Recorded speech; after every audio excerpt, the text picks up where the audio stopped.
You wake up, and before your eyes are even fully open, your hand reaches for your phone. Not because you need to, because you can't not.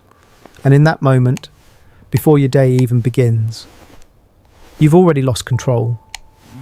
That's the part nobody talks about. You tell yourself you're just tired, just stressed, just going through a phase. But deep down, it feels heavier than that. It's that weird fog in your head. You sit down to work, and 5 minutes later, you're scrolling. You open a tab, forget why you opened it, open another. Your brain feels busy all the time, but somehow nothing actually gets done. And at night, that's when it hits the hardest. You're lying there, staring at the ceiling, replaying conversations, overthinking decisions, questioning everything. Why am I like this? Why can't I just focus? Why does everything feel so off? And the scariest part, you're starting to think this is just who you are now, but it's not. Your brain isn't broken, it's just hijacked. See, what's actually happening isn't about motivation, it's about dopamine. Every scroll, every notification, every quick hit of distraction. Your brain is being trained to chase easy rewards, fast, effortless, instant.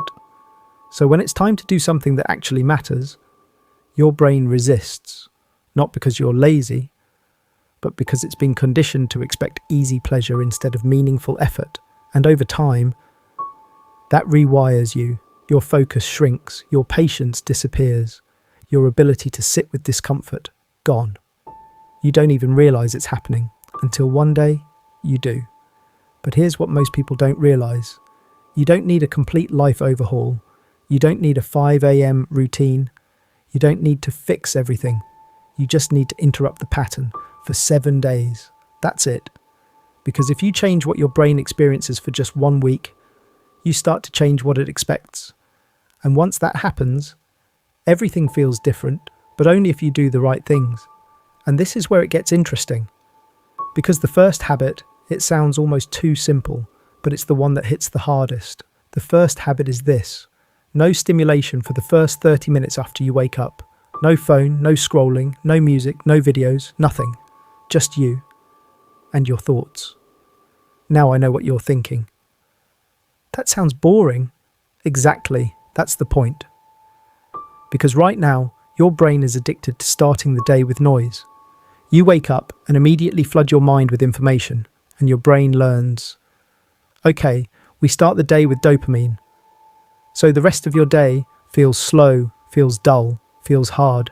But when you remove that, something strange happens. At first, it's uncomfortable. You'll feel restless. Your mind will wander. You'll want to reach for your phone.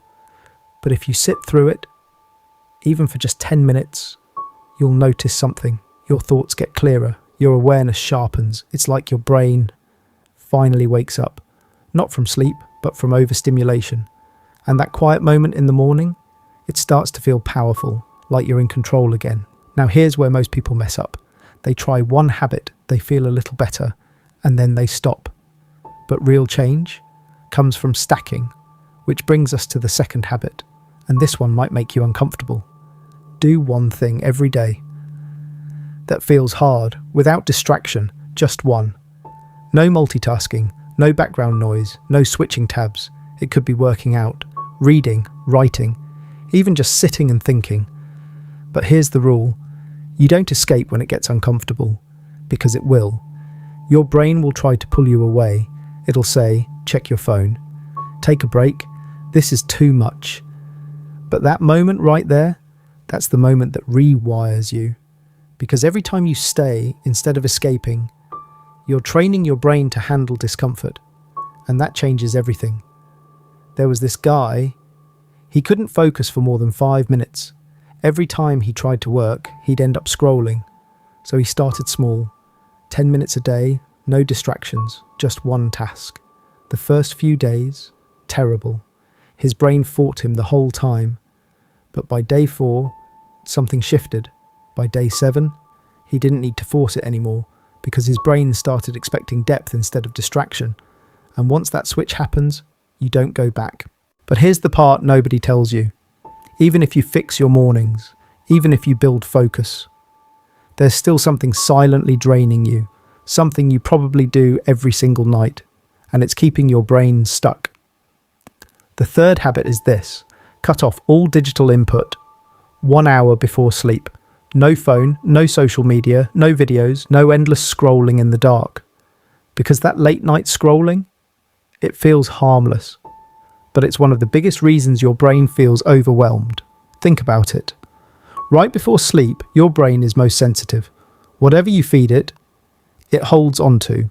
So when you're consuming random content, comparisons, drama, noise, your brain doesn't get closure, it stays open. And that's why you can't relax. That's why your mind races at night. That's why you wake up feeling tired, even after sleeping.